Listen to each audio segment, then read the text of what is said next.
రేవంత్ రెడ్డి పెట్టే అక్రమ కేసులకు బీఆర్ఎస్ భయపడదని హరీష్ రావు తేల్చి చెప్పారు. 6 గ్యారంటీలను ప్రశ్నిస్తే వేధిస్తారా?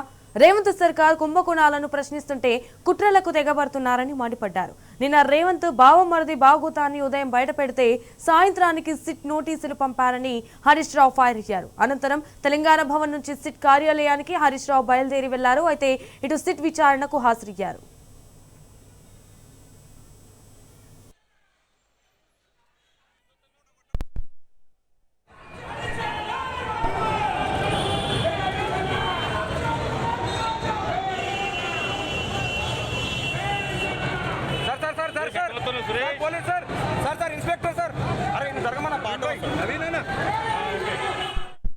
రేవంత్ పై హరీష్ రావు మండిపడ్డారు. నిన్న సీఎం రేవంత్ రెడ్డి బావమరిది బాగోతాన్ని బయటపెట్టినందుకే సాయంత్రానికి తనకు నోటీసులు ఇచ్చారని ధ్వజమెత్తారు. తను ఎలాంటి తప్పు చేయలేదని హరీష్ రావు తేల్చి చెప్పారు. ఈ తాటలకు చెప్పుళ్లకు భయపడనని, అక్రమాలు, బొగ్గు, భూస్కామ్, హామీల అమలు విషయాలపై ఎప్పటికప్పుడు ప్రశ్నిస్తూనే ఉంటానని అన్నారు. అయితే వచ్చే మున్సిపల్ ఎన్నికలకు ముందే వీరి అవినీతి బయటపడుతుందని, అందుకే తనకు నోటీసులు ఇచ్చారని కూడా ఆయన వ్యాఖ్యానించారు. ఫోన్ టాపింగ్ కేసు సుప్రీంకోర్టు కొట్టేసింది. సుప్రీంకోర్టు కొట్టివేసిన నోటీసులు ఎందుకు అని ప్రశ్నించారు. అనంతరం సిట్ కార్యాలయానికి హరీష్ రావు వెళ్లారు.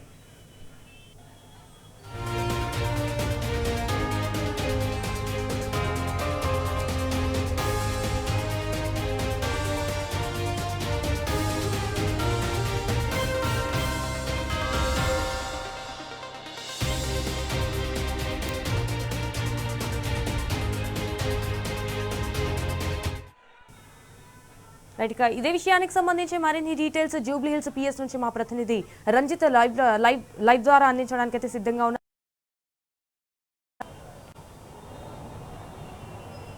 సంజన, ఏదైతే అబద్ధపు హామీలతో గద్దెనటువంటి రేవంత్ రెడ్డి సర్కార్ అనేది ప్రజల్ని మోసం చేయడానికే కంకణం కట్టుకుంది తప్పితే ప్రజల బాగోగులు కావచ్చు, అభివృద్ధి పట్ల కూడా ఎక్కడ కూడా చేసిన దాఖలు కూడా కనబడే పరిస్థితి కనబడుతుంది. ముఖ్యంగా చూసుకున్నట్లయితే ఇప్పటికే మంత్రుల మధ్య వాటాల పంచాయతీ కావచ్చు, బొగ్గు గనుల పంచాయతీ కావచ్చు, దాదాపు 1680 కోట్ల స్కామ్ జరిగింది అని చెప్పేసి నిలదీసి ప్రభుత్వం సమాధానం చెప్పాలి, సిబిఐ విచారణ చేయాలని చెప్పేసి కూడా మాజీ మంత్రి హరీష్ రావు నిలదీయడంతో ప్రశ్నించినటువంటి 24 గంటల్లోపే నోటీసులు ఇవ్వడం, దానిపైన సిట్కు విచారణకు హాజరు కావాలని చెప్పడం, ఇది కాంగ్రెస్ ప్రభుత్వం పని. మనతో మాట్లాడడానికి కూడా అడ్వకేట్ రామచంద్రరావు గారు ఉన్నారు.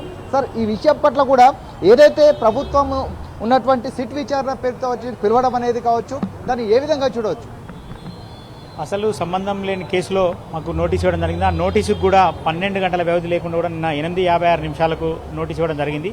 ఈరోజు 11 గంటలకు హాజరు కమ్మని చెప్పి. నిజంగా మాకు కోర్టుకు పోయే అవకాశం కూడా ఉండే. మేము చెప్పినాం కోర్టుకు పోదాం, దీన్ని నోటీస్ అసలు సంబంధం లేదు మన కేసులు అంటే కూడా నన్ను ప్రజాక్షేత్రంలో తెలుసుకుందాం అని చెప్పి గౌరవ ఎమ్మెల్యే గారు సిద్దిపేటలో ఆయన అభివృద్ధి కార్యక్రమాల్లో ఉండే ఆయన కూడా హైదరాబాద్ రావడం జరిగింది. మనం ఖచ్చితంగా 11 o'clock నోటీస్ ఇస్తే మనం 10:40కే ఇలా మనం పోలీసు ఇన్వెస్టిగేషన్కు రావడం జరిగింది. ఇంకొకటి ఏంటంటే పోలీసులు ఎప్పుడు కూడా ఒక లాయర్ను ఖచ్చితంగా అనుమతించాలి. 1978లో నందిని సత్పతి వర్సెస్ డిఎల్ పానీ అనే కేసులో సుప్రీంకోర్టు క్లియర్గా చెప్పింది. 1997లో కూడా DK Basu versus state of West Bengal, 2012లో కూడా జస్టిస్ అల్తాఫ్ ఆలం, జస్టిస్ రంజనా ప్రకాష్ దేశాయ్కు జడ్జిమెంట్ చెప్పింది. 2025లో కూడా వేరియస్ అన్ని హైకోర్టులు అన్ని చెప్తా ఉంటే కూడా ఈరోజు పోలీసులు అత్యుత్సాహంగా రాజ్యాంగం వాళ్ళు అంటే రాజ్యాంగం ఇచ్చిన దానికి గౌరవించకుండా వాళ్ళు ఈరోజు వాళ్ళ మాటలకు అజ్జేసుకుంటూ ఒక లాయర్ను అనుమతించకపోవడం అని చెప్పి నిజంగా దురదృష్టకరం. ఇది తెలంగాణ పోలీసులు కేవలం వాళ్ళ కార్యకర్తల లెక్క పనిచేస్తున్నారని చెప్పి నేను భావిస్తా ఉన్నా. ఎక్కడ కూడా గతంలో కూడా ఎవ్రీ ఇంటరాగేషన్లు కానీ ఇన్వెస్టిగేషన్లు కానీ ఈవెన్ విట్నెస్ నోటీసులు కానీ లాయర్ను అనుమతించాలని చెప్పి అన్ని హైకోర్టులు ప్లస్ సుప్రీంకోర్టు కూడా చెప్పడం జరిగింది. వాళ్ళకి గైడ్ లైన్స్ తెలియదు, వాళ్ళు ఇలా రాజ్యాంగాన్ని వాళ్ళు ఇలా గౌరవిస్తలేరని నేను అనుకుంటున్నా. గతంలో కూడా మాకు 2024 డిసెంబర్లో ఒక ఫాల్స్ కేసు పెట్టడం జరిగింది. క్రైమ్ నెంబర్ 1205/2024 పంజాగుట్ట పోలీస్ స్టేషన్లో. అసలు సంబంధం లేని కేసు అది కూడా. దానికి కూడా మేము గతంలోనే హైకోర్టులో అప్రోచ్ అయితే హైకోర్టు మాకు not to arrest and investigation may be go on అని చెప్తే గవర్నమెంట్ కూడా ప్రభుత్వం కౌంటర్ దాఖలు చేసింది. దాఖలు చేసినాక కూడా అప్పుడు ఎవ్రీ హియరింగ్కు ఒక 25 లక్షలు పెట్టి సిద్ధార్థ లూత్రా అడ్వకేట్ను, దేశంలో ఒక పెద్ద అడ్వకేట్ను పట్టుకొచ్చింది తెలంగాణ ప్రభుత్వం. కానీ అందులో ఎఫ్ఐఆర్ను క్వాజ్ చేస్తూ క్రిమినల్ పిటిషన్ను అలౌ చేయడం జరిగింది ఇక్కడ హైకోర్టు ధర్మాసనం. దాన్ని 10 నెలల అనంతరం సుప్రీంకోర్టులో తెలంగాణ ప్రభుత్వం స్పెషల్ లీవ్ పిటిషన్ ఫైల్ చేయడం జరిగింది. దాన్ని కూడా మన రీసెంట్గా సుప్రీంకోర్టు డిస్మిస్ చేయడం జరిగింది. ఇవన్నీ ఉన్నాక కూడా గతంలో అంటే ఆ సెక్షన్లో అందులో పెట్టిన సెక్షన్లు ఇందులో పెట్టిన సెక్షన్లు కూడా దాదాపు సమానంగా ఉన్నాయి. ఇంకోటి ఈ కేసులో ఇప్పుడైతే మాకు నోటీస్ ఇచ్చిందో క్రైమ్ నెంబర్ 243 ఆఫ్ 2024లో ఇది 2024 ఫిబ్రవరిలో రిజిస్టర్ అయింది. దీనిలో చాలా మందిని అరెస్ట్ చేసిండ్రు. ఆ తర్వాత వాళ్ళు బెయిల్ తీసుకున్నారు. సుప్రీంకోర్టులో కూడా బెయిల్ తీసుకోవడం జరిగింది విచారణ నిమిత్తం. ఇంకొక విషయం, ఇందులో ఆల్రెడీ ఛార్జ్షీట్ ఫైల్ అయిపోయింది. అది కోర్టులో కూడా యాక్సెప్ట్ అయిపోయింది. సప్లిమెంటరీ ఛార్జ్షీట్ కూడా ఫైల్ చేసిండు, అది కూడా యాక్సెప్ట్. ఇవన్నీ చేసిన తర్వాత 2 సంవత్సరాల అనంతరం ఇప్పుడు నోటీస్ చేయడం, మనకు సంబంధం లేకుండా నోటీస్ చేయడం అనేది చాలా దురదృష్టకరం. ఏంటంటే ఇప్పుడు ప్రభుత్వం అంటే అధికారులను ఇలా మిస్యూజ్ చేస్తుందని చెప్పి నేను ఒక అడ్వకేట్గా భావిస్తున్నా. ఎందుకంటే గతంలో కూడా పంచాయతీ ఎన్నికలకు ముందు గౌరవ సిరిసిల్ల ఎమ్మెల్యే కేటీఆర్ గారికి కూడా నోటీసులు ఇచ్చి పంపి పొద్దున నుంచి సాయంత్రం దాకా ఇన్వెస్టిగేషన్ పేరిట ఒక రోజు మొత్తం టోటల్ పూర్తిగా ఒక రోజును అలా తీసుకోవడం జరిగింది. అట్లే ఇప్పుడు కూడా మున్సిపల్ ఎన్నికలు ఇంకో 4-5 రోజుల్లో నోటిఫికేషన్ వస్తుండగా గౌరవ సిద్దిపేట ఎమ్మెల్యే గారిని కూడా ఈరోజు నోటీస్ ఇచ్చి, అది కూడా ఎప్పుడు కానీ ఒక స్టాట్యుటరీ నోటీస్ అనేది మినిమం 7 days పీరియడ్ ముందు ఇవ్వాలి. మాకు 19th నిన్న ఇచ్చి రాత్రి 9 గంటలకు ఇచ్చి ఈరోజు 11 గంటలకు అయినా సరే మాకు కోర్టుకు పోయే అవకాశం ఉన్నా కూడా మేము కోర్టుకు వెళ్లకుండా ఈరోజు ఏదో ప్రజాక్షేత్రంలో తెలుసుకుందాం, మనకు సంబంధం లేని కేసు కదా అని చెప్పి మా గౌరవ ఎమ్మెల్యే గారు ఇలా ఇన్వెస్టిగేషన్ 11 గంటలకు రమ్మన్నా కూడా మేము 10:40కే వచ్చినాం. 20 నిమిషాల ముందే వచ్చి ఇన్వెస్టిగేషన్ కోఆపరేట్ జరిగింది. ఎప్పుడు కూడా ఎక్కడైనా లాయర్ని అయితే అనుమతించాలి. ఈ కేసులో ఈ పోలీసు వాళ్ళు అత్యుత్సాహంతో మమ్మల్ని ఎవరిని అనుమతించలేదు. దీన్ని అయితే పూర్తిగా మేము అయితే న్యాయవాదుల పరంగా నేను దీన్ని ఖండిస్తా ఉన్నాను. అంటే దాదాపు చూసుకున్నట్లయితే దీనికి సంబంధించినటువంటి కేసులో ఒక అడ్వకేట్ను కూడా లోపలికి అనుమతించాలి. కానీ దాదాపు అంటే 48 గంటల ముందు సిటీ విచారణకు సంబంధించిన నోటీసులు ఇవ్వకుండా రాత్రి ఇచ్చి ఉదయానికి హాజరు కమ్మన్నా సరే న్యాయం అనేది తన వైపు ఉంది కాబట్టి ఖచ్చితంగా హాజరవుతానని చెప్పిన పరిస్థితి కనబడుతుంది. ముఖ్యంగా చూసుకున్నట్లయితే బనకచెర్ల ఇష్యూ కావచ్చు, దాంతో పాటుకు వచ్చేసి రైతులకు సంబంధించినటువంటి కష్టాలు, యూరియా కష్టాల గురించి కావచ్చు, విద్యార్థులకు సంబంధించిన కష్టాలు ప్రతిదీ ప్రశ్నిస్తుంది బీఆర్ఎస్ పార్టీ. దీంతో పాటుగా ఒకవైపు బీజేపీ కావచ్చు, దీనికి సంబంధించినటువంటి ఎల్లో మీడియా కావచ్చు, దాంతో పాటుగా ఆంధ్రాకు సంబంధించినటువంటి పార్టీలు కూడా తెలంగాణలో అధికారం మాట్లాడుతున్నాయని చెప్పేసి సందర్భంలో దీన్ని ఏ విధంగా చూడవచ్చు? డెవలప్మెంట్ యాక్టివిటీస్ ఏం లేవు, వెల్ఫేర్ యాక్టివిటీస్ అంతకంటే లేవు. అంటే అభివృద్ధి లేదు, సంక్షేమం లేదు. కాబట్టి ఏం చేయాలి మరి? విపరీతంగా స్కాములు జరుగుతున్నాయని చెప్పి ప్రజలలో విస్తృతమైనటువంటి చర్చ జరుగుతుంది. విస్తృతంగా ప్రజలలో స్కాముల గురించి చర్చ జరుగుతున్నప్పుడు అటెన్షన్ను డైవర్షన్ చేయడం అనేది రాజకీయాలలో ఈయనకు చాలా నైపుణ్యం ఉన్నవాడు. ఇప్పుడు కేబినెట్ పరిస్థితి, ఏ 2 మంత్రులు ఒక దగ్గర కూర్చొని మాట్లాడుకోలేని పరిస్థితి, మహిళా మంత్రులు ఒక కారులో ప్రయాణించలేనంత పరిస్థితి తీసుకుంది. కేబినెట్లో ఉన్న మంత్రులు ఎవరికి తీరు అలాగే ఉంది, ఎవరి తీరు వారిదే ఉంది. పోనీ ఈయన మాట్లాడుతున్న తీరు ఎట్లుందంటే, నేను చదువుకున్నప్పుడేమో ఆర్ఎస్ఎస్, నేను కాలేజీకి వచ్చినప్పుడు స్కూల్ పాఠశాల విద్య అంతా, ప్రాథమిక విద్య అంతా ఆర్ఎస్ఎస్లా, నా కళాశాల విద్య అంతా తెలుగుదేశంలా, నా నౌకరి కాంగ్రెస్లో ఉన్నాడు. నిన్న కామ్రేడ్ దగ్గరికి పోయి ఆడ కామ్రేడ్ అవుతారు మిత్రుడు చెప్పు. ఈయన గొప్పలు చెప్తుంది ఏముందంటే, తెలంగాణకు ముఖ్యమంత్రి ఆ విషయం మర్చిపోయినట్టున్నాడు. ఈ తెలంగాణ గడ్డ మీద ఈ దేశానికి ప్రధానమంత్రి అయ్యి, అంతకంటే ముందు ఈ రాష్ట్రానికి ఉమ్మడి ఆంధ్రప్రదేశ్లో ముఖ్యమంత్రి అయ్యి భూ సంస్కరణ చట్టాలు తీసుకొచ్చి ఆడ కామ్రేడ్ దగ్గర పోయి భూ సంస్కరణ చట్టం గురించి మాట్లాడగానే ఎవరు తెచ్చారు చెప్పారు? ఎవరు తెచ్చారు?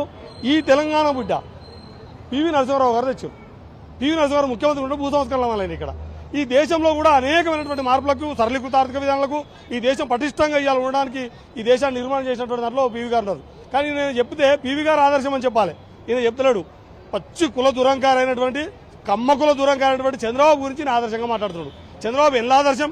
మద్యపాన నిషేధం చేసినటువంటి వాటిలోంచి వచ్చి వైన్స్ను పెద్ద ఎత్తున లిక్కర్ బయలకు ఇవాళ లిక్కర్ ఇంత అందుబాటులో ఉండడానికి మొత్తం బ్రూవరీస్ని తీసుకొచ్చినాడే చంద్రబాబు. వైన్స్ని మొత్తం వ్యాపారం చేసినాడు. అంటే ప్రభుత్వ రంగ సంస్థల్ని ప్రైవేటు ప్రధానంగా తన కుల పెట్టుబడిదారులకే మొత్తం అప్పనంగా ఈ రాష్ట్రాన్ని ఉమ్మడి ఆంధ్రప్రదేశ్లో దోసిపెట్టినాడు చంద్రబాబు. ఈయనకి ఆదర్శమట. కరెంటు బిల్లులు తక్కువ చేయమంటే కాల్చి చంపినాడు. అంటే కర్కశత్వంలో ప్రభుత్వ విధానాలని మొత్తం ప్రభుత్వ సంస్థల్ని ప్రైవేట్ రంగానికి, తన కుల పెట్టుబడిదారులకు అప్పయపడంలో నిష్ణాతుడైనటువంటి చంద్రబాబుని, లేదా తెలంగాణకు రావాలంటే పాస్పోర్ట్ తీసుకొని రావాలి, వీసా తీసుకొని రావాలని చెప్పినటువంటి రాజశేఖర రెడ్డికి ఆదర్శమట. అంటే ఎవరి స్వభావముని బట్టి వాళ్ళకి ఆదర్శాలు ఉంటాయి. వీళ్ళు ఇద్దరు స్వభావాన్ని కలబోసుకొని ఉన్నానని అంటే చెప్పదలుచుకున్నాడు. అంటే నా కులం వాళ్ళకే నేను భవిష్యత్తులో ఇలా బొగ్గు కుంభకోణం కానీ, అంతకుముందు భూ కుంభకోణం కానీ, అంతకుముందు అన్ని విషయాలు కూడా తనకు నేను చంద్రబాబు వేసుకున్నటువంటి చెప్పులల్లా, బూట్లల్లా, ఆయన ఇడిచిన చెప్పులల్లా నేను కాలుపెట్టి నడదలుచుకున్నా అని చెప్తున్నాడు. ఆయన బహిరంగంగా ఉన్నాడు. ఆయన విధానంలో చాలా స్పష్టంగా ఉన్నాడు. స్పష్టత చేయాల్సింది వాళ్ళకంటే ప్రజలకి. ప్రజలకు అర్థమై అసహించుకునే పరిస్థితి వచ్చింది. ఇప్పుడు ఈ అసహించుకునే పరిస్థితిని దాటవేయడం కోసము ఇది ఒక అవకాశాన్ని, సిట్ అంటే ఒకప్పుడు పెద్ద ఎత్తున విధ్వంసాలు జరిగిన కాడ ఆ విధ్వంసాల కారకులు తీశారు, లేదా విద్వేషాలు, కుల మత విద్వేషాలు, ప్రాంతీయ విద్వేషాలు రెచ్చగొట్టినప్పుడు, లేదా ఒక విషపూరితమైనటువంటి వాతావరణము క్రియేట్ అయినప్పుడు సమాజంలో సిట్ అనే దాన్ని పెడతారు. సిట్ అనే దాన్ని ఎప్పుడు పెడతారు? ఒక ప్రత్యేక పరిశోధన అంటే అర్థం ఏంటంటే ఆ పరిశోధన చాలా కాలయాపన జరిగి దానివల్ల సత్వర న్యాయం జరగక ఎక్కువ మందికి అన్యాయం జరిగే అవకాశం ఉన్నప్పుడు సిట్టును వేస్తారు. దాన్ని వీళ్ళు షిట్ చేసిరు, దాన్ని సిట్టును కాస్త షిట్ చేసిరు. ఇప్పుడు దీనివల్ల ఎవరికి ఎవరు మన ఈ కేసులో ఏముంది, ఇలా ఏం లేని విషయం తెలుసు. అంటే గతంలో కాలయాపన జరగకుండా నేర పరిశోధన చేయడం కోసం చేయాల్సిన దాన్ని కాలయాపన కోసం వాడుతున్నాడు. దీన్ని టైంపాస్ జరగద్దు, సత్వర న్యాయం కోసం సిట్లు వేస్తారు, సత్వర పరిశోధన కోసం సిట్లు వేస్తారు. ఈ సత్వర పరిశోధన కోసం కాదు, దీన్ని కాలయాపన చేసి మళ్ళీ మీరు చూడండి ఎన్నికలప్పుడే ఆగిపోతాయి. అది ఈయన పథకం కానీ ఈయన ప్రవేశపెట్టే ఏ విధానం కానీ ఎన్నికలప్పుడే ఆగిపోతాయి. పార్లమెంట్ ఎన్నికలప్పుడు రుణమాఫీ ఆగిపోతుంది, మొన్న పంచాయతీ ఎన్నికలప్పుడు కేటీఆర్ పిలుస్తాడు, ఇవాళ మున్సిపల్ ఎన్నికలు రాగానే హరీష్ రావు పిలుస్తాడు. దీన్ని బట్టి ప్రజలకు కూడా అర్థమవుతుంది. ఇప్పుడు ప్రజలు అడుగుతారు కదా, ఓట్లకు పోయినప్పుడు ప్రజలు ఖచ్చితంగా అడుగుతారు. 25 నెలల కాలం అనేది మామూలు కాలం కాదు. ఒక రాష్ట్ర ప్రభుత్వానికి 2 లక్షల కోట్ల బడ్జెట్ ఉన్నటువంటి రాష్ట్ర ప్రభుత్వానికి ఇంత అభివృద్ధి వేగవంతమైనటువంటి ఈ రాష్ట్రంలో 25 నెలల కాలం గడిచిపోయింది. వీళ్ళ కొట్లాటలకి, వీళ్ళ పంపకాలకి, వీళ్ళ కృషి పంచాయతీలకు, వీళ్ళ వాటా పంచాయతీలకు ఎవరు గొప్ప ఎవరు తక్కువ, ఎవడు ఓంగాడు, ఎవడు కమిషనరు, ఎవడు ఐపీఎస్, దీని చుట్టూ మొత్తం చర్చనంతా అయ్యాలా. ఎవడు సీనియరు, ఎవడు జూనియరు, నీకెట్లా వచ్చింది, నువ్వేం చేస్తున్నావు, నీ ఎవరికి ఎంత దొరికిందంటే వాటాల పంపిణీ, కోటాల కాడ పంచాయతీ అంతా కూడా దాని చుట్టూ ఉంది. కాబట్టి ప్రజలను డైవర్ట్ చేయడం కోసం గౌరవనీయులైనటువంటి సిద్దిపేట శాసనసభ్యులైనటువంటి హరీష్ రావు గారిని ఈ పిలిచిర్రు. వారు మీకు తెలుసు దీనికోసం పెద్ద పరిశోధన కూడా అవసరం లేదు. పెద్ద సివిల్ దీని క్రిమినల్ ప్రొసీజర్ కోడో లేకపోతే ఇండియన్ పీనల్ కోడో తెలుసుకోవాల్సిన అవసరం కూడా లేదు. మనం ఉత్తరం మన కళ్ళం కూడా 25 నెలల కూడా వీళ్ళు వేసినటువంటి ఏ పరిశోధన చూసినా జర్నలిస్టుల మీద మొన్న చూసారు కదా మీరు. అంటే వాళ్ళే ఒప్పుకుంటున్నారు. మా దాంట్లో ఉన్నటువంటి అంటే ఒకరి మీద ఒకరు వీళ్ళే చాడీలు చెప్పుకొని జర్నలిస్టులను కూడా వీళ్ళు దానికి వాడుకుంటున్నారు. కాబట్టి పరిశోధన అంటే ఒక్క యంత్రాంగం కాదు మిత్రమా, మొత్తం ప్రభుత్వ యంత్రాంగాన్ని ఇట్లు మీడియాని ఇది నేర్చుకోడు. ఇంతకుముందు చెప్పిండు ఏమని, నాకు చంద్రబాబు రాజశేఖర రెడ్డి అనగా రాజశేఖర రెడ్డి చంద్రబాబు ఇలా నిష్ణాతులు వాళ్ళ అడుగుజాడలోనే నడుస్తున్నాడు అనే విషయం ఈయన చెప్తున్నాడు. కాబట్టి నిన్న కాంగ్రెస్ దగ్గర కూడా మాట్లాడింది చాలా అందరూ అసహించుకో. మొన్ననే మోడీ గారు వచ్చినప్పుడేమో నేను చెడ్డి గ్యాంగ్ అని చెప్పుకున్నాడు, ఆడికి పోయి నేను రెడ్డి గ్యాంగ్ అని చెప్పుకుంటున్నాడు. ఈయన యాక్చువల్గా అపరిచితుడు అనేది సినిమా వచ్చిందట, అందులో 2 రూపాయలు ఉంటాయట. ఈయన చతుర్ముఖం ఉంది, ఈయన 2 కాదు 4 రూపాయలు ఈయనకు. ఈయన చదువుకున్నదేమో RSS కాషాయం అంటాడు, కాలేజీకి పోయిందేమో పచ్చ జెండా అంటాడు, ఇప్పుడు 3 రంగుల జెండా పట్టుకున్నాడు, ఎర్ర జెండా దగ్గర పోయాడు. ఈయన చతుర్ముఖాలు వేసుకొని రూపాయలు వేసుకొని తిరుగుతున్నాడు. ఈ రూపాయలని ఈ బట్ట ఏమంటారు ఒక రకంగా బహిరూపలేశాలని ప్రజలు నమ్మరని తెలిసే ఈ నాటకాలు ఆడుతున్నాడు. ఖచ్చితంగా త్వరలోనే ప్రజాక్షేత్రంలోనే ఇలా వాయిదా వేసుకోవచ్చు, ఎవరైనా వేయచ్చు. సిట్టు 16 గంటల ముందు ఇచ్చింది కాబట్టి 12 గంటల ముందు ఇచ్చింది కాబట్టి వాయిదా వేయచ్చు. కానీ వాయిదా వేయచ్చు అవసరం లేదు, ఎదుర్కొన్నాం. ఇప్పుడు పారిపోతే ఏం చేయాలి? ఇప్పుడు అదే వాయిదా ఘోరంగా ఏం చెప్తానంటే తప్పేం లేకపోతే ఎందుకు భయపడ్డాడని ఒక ప్రచారం చేస్తాం. కాబట్టి ప్రచారం చేయకుండా కోసం ఖచ్చితంగా వచ్చే ఆచరణం న్యాయక్షేత్రంలో అయినా ప్రజాక్షేత్రంలో అయినా ఖచ్చితంగా కడిగిన ముత్యంలాగా బయటకు వస్తాం. ఈయన బండారాన్ని బయట పెట్టడం ఆపేది లేదు. ఇక్కడ ఒక్క విషయం మాత్రం సక్సెస్ అయ్యాడు. ఏం సక్సెస్ అంటే ఇలా రాష్ట్రాన్ని మొత్తం ఆయన అవినీతి, ఆయన స్కాముల మీద, ఆయన కేబినెట్లో జరుగుతున్నటువంటి ఈ బొగ్గు కుంభకోణం, భూ కుంభకోణాలు బయటకు రాకుండా ఈ ఒక్కరోజు ఎంతకాలం నిజాలు నిలకడ మీద తేలుతాయి. తాత్కాలికంగా ముసుగులేయచ్చు కాక, కానీ నిలకడ మీద నిజాలు తేలుతాయి. ఖచ్చితంగా ఈయన బండారం బయటపడుతుంది. ఈ కుర్చీ మాకు తెలిసి నేను గద్దెలు కూడా కొట్టుకోండి ఎవరికో తెలుగుదేశం వాళ్ళకి చెప్తున్నాడు. ఇవన్నీ చూస్తే ఏమిటంటే ఆయన గద్దెకి ఎసరు వచ్చిన విషయం ఆయనకు తెలిసే ఉద్దేశపూర్వకంగా దీన్ని ఈ నాటకాలు ఆడుతున్నాడు. ఆయన గద్దెకి ఎసరు వచ్చింది, ఆయన కుర్చీకి ఎసరు వచ్చింది కాబట్టి ఇవన్నీ నాటకాలు ఆడుతున్నాడు. ఈ నాటకాలు ప్రజాక్షేత్రం విస్తృతంగా మేము బీఆర్ఎస్ శ్రేణులకు ఈ తెలంగాణ ఉన్నటువంటి తెలంగాణ స్వయం గౌరవం కోసం, తెలంగాణ స్వాభిమానం కోసం, తెలంగాణ స్వయం పాలన కోసం పనిచేస్తున్నటువంటి ప్రజలందరికీ మేము మీ టీవీ ద్వారా పిలుపునిస్తున్నాం. ప్రేమైన ప్రజలారా, ఈయనకు తెలంగాణ యావ లేదు, తెలంగాణ యాస లేదు, తెలంగాణ జోషి లేదు, అసలు తెలంగాణ ఏది లేదు. ఇది కేవలం చంద్రబాబు రాజశేఖర రెడ్డి యొక్క బంటుగా, ఏజెంట్గా తెలంగాణలోని వనరులను దోచుకుపోవడానికి, ఈ దోచుకున్న వనరులోని వాట దక్కించుకోవడానికి ఆడుతున్న నాటకం. కాబట్టి దీన్ని ప్రజలందరూ గమనించి పరిశీలించి రాజకీయంగా సరైన బుద్ధి చెప్పాలని ఈ సందర్భంగా తెలంగాణ ప్రజలకు మేము విజ్ఞప్తి చేస్తున్నాం. నాకు చెప్పండి, అంటే ఇప్పటికే చూసుకున్నట్లయితే దాదాపు ఆంక్షలు పెడుతున్నారు, ఏదైతే కార్యకర్తలు వస్తారో బీఆర్ఎస్ అనేది ఎలా చూడదు. నా పేరు వేణు చింతల అన్న, హిమాయత్ డివిజన్ సీనియర్ బీఆర్ఎస్. ఈ అంతే ఇప్పుడు ఎన్ని విచారణలు చేసినా ఏం చేసినా ఒక పనిలాగా పెట్టుకున్నాడు అంతే తప్పితే ప్రజలు ఆయనకు ఓటేసింది, ఇంత గెలిపించింది, ఏదో చేస్తాడని గెలిపించినారు. కానీ అతను ఏం చేస్తున్నాడు? జస్ట్ కాలయాపన చేస్తున్నాడు. వాళ్ళ మీద కేసు పెట్టడం, వీళ్ళ మీద కేసు పెట్టడము, ఇవన్నీ వేస్ట్. మీరు ఎన్ని చేసినా, ఎన్ని కేసులు వేసినా 10 బీఆర్ఎస్ బలోపేతం అవుతుంది. ప్రజలందరూ గమనిస్తున్నారు. ఎవరు ఏమి ఉంటే లేరు, అందరు చూస్తున్నారు. ప్రజలు ఇచ్చింది కేవలం వాళ్ళకి అధికారాన్ని దుర్వినియోగం చేస్తున్నారు అంతే. పోలీసులను అడ్డం పెట్టుకొని దుర్వినియోగం చేస్తున్నారు. తప్పకుండా దీనికి మేము ఖండిస్తున్నాము, ఈ చర్యకి. ఇది పరిస్థితి. అంటే దాదాపు కాలయాపన చేయడానికి గత 25 నెలల కాంచి అభివృద్ధి అనేది శూన్యం. సంక్షేమ పథకాలు కూడా ఎక్కడ అందించిన దాఖలు ఇవన్నీ చేసుకోవడం పాటుగా భూ కుంభకోణం కావచ్చు, దాంతోపాటుగా బొగ్గు గనుల కుంభకోణం, దాంతోపాటుగా మంత్రులకు పంచినట్టయితే వాటాల పంచాయతీ, ఇవన్నీ బయటికి మీడియా కావచ్చు, మీడియా సాక్షి కావచ్చు, ప్రజాక్షేత్రంలో కూడా ఎక్కడికక్కడికి అంటగట్టడంతో దాన్ని డైవర్షన్ చేయడం కోసమే ఈరోజు సిట్ అనేది ఒకటి తీసుకొచ్చేసి కాలయాపన చేస్తున్నారు. తప్పితే ప్రజల్లో కూడా 25 నెలల్లో ఏం సాధించింది కాంగ్రెస్ ప్రభుత్వం, రేవంత్ రెడ్డి ప్రజలను ఏ విధంగా మోసం చేసేయడం అనేది కూడా క్లియర్గా అర్థమైన పరిస్థితులు కనబడుతున్నాయి.